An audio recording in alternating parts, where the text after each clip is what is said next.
बिस्मिल्लाहिर्रहमानिर्रहीम अस्सलामु अलैकुम वरहमतुल्लाहि वबरकातुहू। नाज़रीन काम आप देख रहे हैं दुनिया मेरे आगे यूट्यूब चैनल और मैं हूं गुलाम नबी मदनी। आज 25 नवंबर 2021 है और आज दिन है जुमेरात का। नाज़रीन काम इस वीडियो के अंदर मकबूजा कश्मीर से और भारत से कुछ बड़ी और ताज़ा खबरें हैं वो आपके सामने रखने जा रहे हैं। मकबूजा कश्मीर के अंदर भारतीय फ़ौज की दरिंदगी और दहशत गर्दी जारी है। निहत्ते कश्मीरियों का खून बहाया जा रहा है, जाली ऑपरेशन किए जा रहे हैं, फेक इनकाउंटर किए जा रहे हैं और कश्मीरियों को रोज़ाना दहशतगर्द बताकर शहीद किया जा रहा है। जिस तरह से अक्टूबर के महीने में 25 कश्मीरी शहीद हुए हैं, इसी तरह से नवंबर के महीने में 27 कश्मीरी अब तक शहीद हो चुके हैं।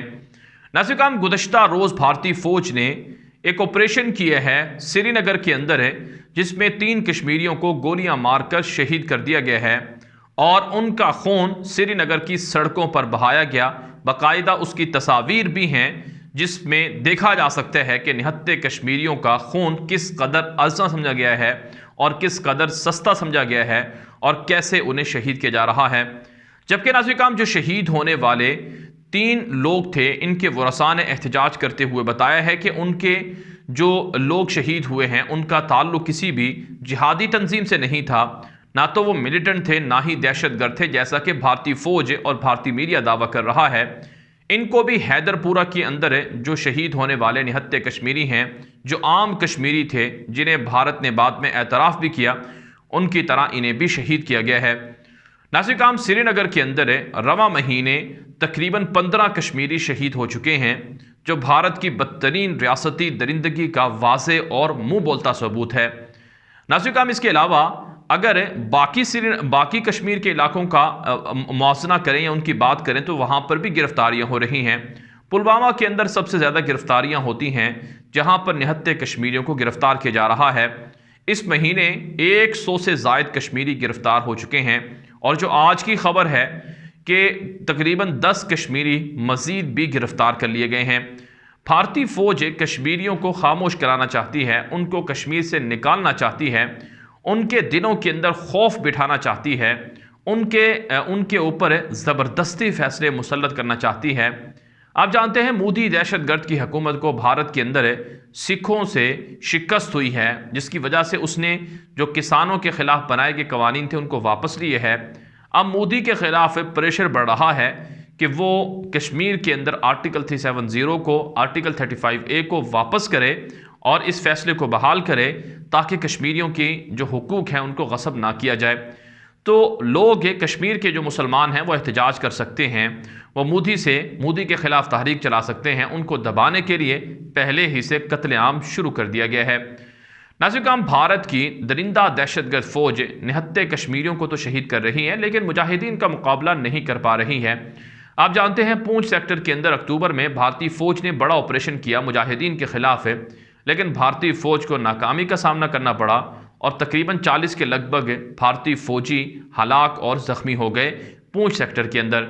अब इतलात ये हैं कि पूंछ के जंगलात में भारतीय फ़ौज ने आग लगाना शुरू कर दी है और आग लगाकर वहाँ मुजाहिदीन के ठिकानों को तबाह करने के दावे किए जा रहे हैं।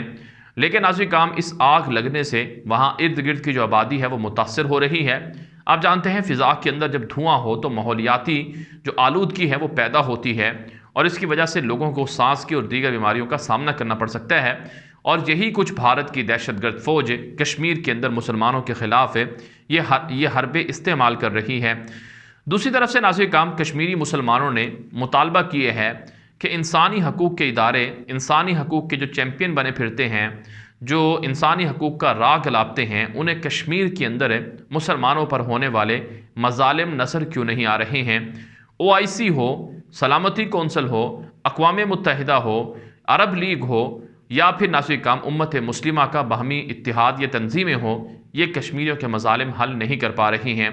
पाकिस्तान से कश्मीरियों का मुतालबा है कि वो अपनी फ़ौजें दाखिल करें और कश्मीर के मुसलमानों को आज़ादी दिलवाएं।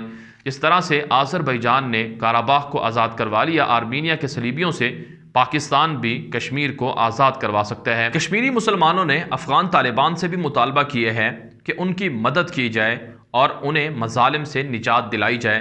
अफ़गान तालिबान ने जिस तरह से 50 मुल्कों को शिकस्त देकर अपने लाखों मुसलमान अफ़गान भाइयों को बचाया, اسی طرح سے کشمیر بھائیوں کے لیے بھی افغان طالبان کچھ کریں، یہ کشمیری مسلمانوں کا مطالبہ سوشل میڈیا پر، انٹرنیٹ پر سامنے آ رہا ہے۔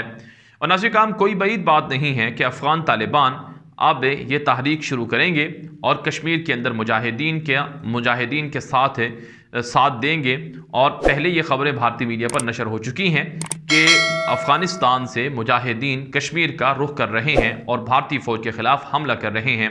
لیکن بہرحال ناظرین کرام، افہام و تفہیم سے، بات چیت سے آج تک کوئی ملک آزاد نہیں ہوا ہے، اور نہ ہی بات چیت کے ذریعے سے انہیں آزادی مل سکتی ہے۔ اس کے لیے قربانی دینا پڑے گی، کشمیر کے اندر سے لوگوں کو فریڈم فائٹر بننا ہوگا، مجاہدین کا ساتھ دینا ہوگا، اور افغان طالبان کی جو اسٹریٹجی ہے فدائی حملوں کی، انہیں اپنانا ہوگا، اور دیگر اسٹریٹجیز پر عمل کر کے ہی بھارتی فوج کو کشمیر سے نکالا جا سکتا ہے۔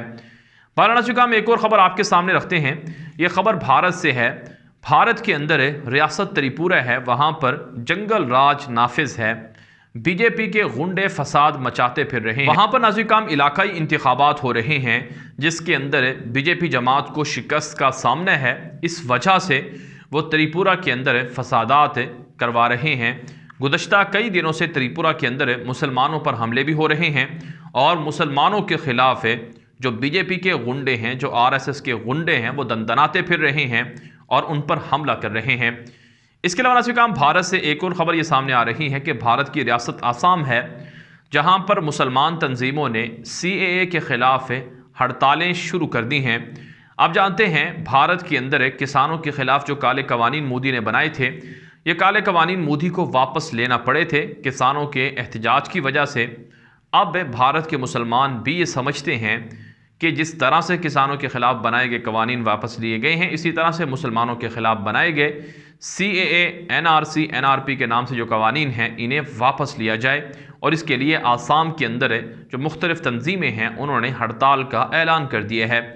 سب سے زیادہ آسام کے اندر مسلمانوں کو نشانہ بنایا گیا ہے CAA کے ذریعے سے، اور انہیں بنگالی قرار دے کر انہیں وہاں سے نکلنے کے لیے بی جے پی جماعت نے مہم چلائی ہے، اور اس پر عمل کرنے کی بھی دھمکیاں دی ہیں۔ لہٰذا بھارت کے مسلمانوں کو اس احتجاج کا حصہ بننا چاہیے، ورنہ ان کے خلاف مودی اور بی جے پی کے جو اقدامات ہیں وہ مزید سخت ہو جائیں گے۔ ناظرین کرام ایک اور خبر سامنے آ رہی ہے بھارت سے کہ بھارت کی نیوی کے اندر جاسوسی کر رہے ہیں۔ بھارت کی نیوی کے اندر بھرتی ہونے والے جو لوگ ہیں وہ غدار ہو چکے ہیں، باغی ہو چکے ہیں، وہ اپنی ہی بحریہ کے خفیہ رازوں کو لیک کر رہے ہیں۔ اسی حوالے سے بھارت کی CBI ایک ایجنسی ہے، اس نے بھارتی نیوی کے 3 حاضر سروس اہلکاروں کو اور ایک ریٹائر افسر کو گرفتار کر لیا ہے کہ اس نے بھارتی نیوی کا ڈیٹا لیک کیا ہے، بھارتی نیوی کے خفیہ راز پڑوسی ملک کو دیے ہیں، یعنی پاکستان کو دیے ہیں۔ ناظرین کرام بھارتی فوج کے اندر اس سے پہلے بھی بغاوت ہوتی رہی ہے، اور بھارتی فوج کے اندر غداری سب سے زیادہ پائی جاتی ہے، اور بھارتی فوج کے خفیہ راز پاکستان سمیت چائنا کے پاس بھی موجود ہیں۔ ناظرین کرام ایک اور خبر سامنے آ رہی ہے، یہ خبر بھی بھارت ہی سے ہے کہ چین پاکستان کو جدید ترین ہتھیار دے رہا ہے، جس سے بھارت کو ڈرنا چاہیے۔ بھارت نے یہ الزام لگایا ہے کہ چائنا پاکستان کو جدید اور ایڈوانس ٹیکنالوجی دے کر بھارت کے خلاف ایگریسو بنا رہا ہے، بھارت کے خلاف زیادہ طاقتور بنا رہا ہے۔ بھارت نے دعویٰ کیا ہے کہ چائنا پاکستان کو سٹیلتھ ٹیکنالوجی دے رہا ہے، جو نیوی کے جو بحری جہاز ہیں ان کے اندر لگی ہوئی ہے، اور اسی طرح سے سٹیلتھ ٹیکنالوجی جنگی فضائی جہازوں کے لیے بھی دی جا رہی ہے، جو بھارت کے لیے ایک بڑی الارمنگ صورتحال ہے اور بھارت کے لیے ایک بڑا خطرہ ہے۔ لہٰذا چائنا اور پاکستان کے گٹھ جوڑ کے خلاف بھارت کو امریکہ سے، اسرائیل سے، فرانس اور دیگر ملکوں سے مدد طلب کرنا ہوگی۔ یہ بھارت کے تھنک ٹینک کی جانب سے اور بھارت کی فوج کے اداروں کی جانب سے یہ رپورٹیں نشر ہو رہی ہیں۔ ناظرین کرام اس میں کوئی شک نہیں ہے کہ پاکستان اور چائنا کے باہمی تعلقات بڑھ رہے ہیں۔ پاکستان کے اندر چائنا کے ترقیاتی منصوبے جاری ہیں، اور دونوں ملک 1960 سے ایک دوسرے کی دفاعی ضروریات کو بھی پورا کر رہے ہیں، جس سے بھارت کو اور ان کے اتحادی امریکہ اور دیگر ملکوں کو تکلیف ہے۔ یہ ویڈیو دوستوں کے ساتھ واٹس ایپ پر، فیس بک پر، ٹویٹر پر، انسٹاگرام پر، ہر جگہ پر شیئر کریں، تاکہ لوگوں کو معلومات ملے، لوگوں کو حقائق ملے، لوگ جھوٹ سے، پروپیگنڈے سے بچ سکیں۔ اب تک کے لیے اتنا ہی اجازت دیجیے۔ السلام علیکم ورحمۃ اللہ وبرکاتہ۔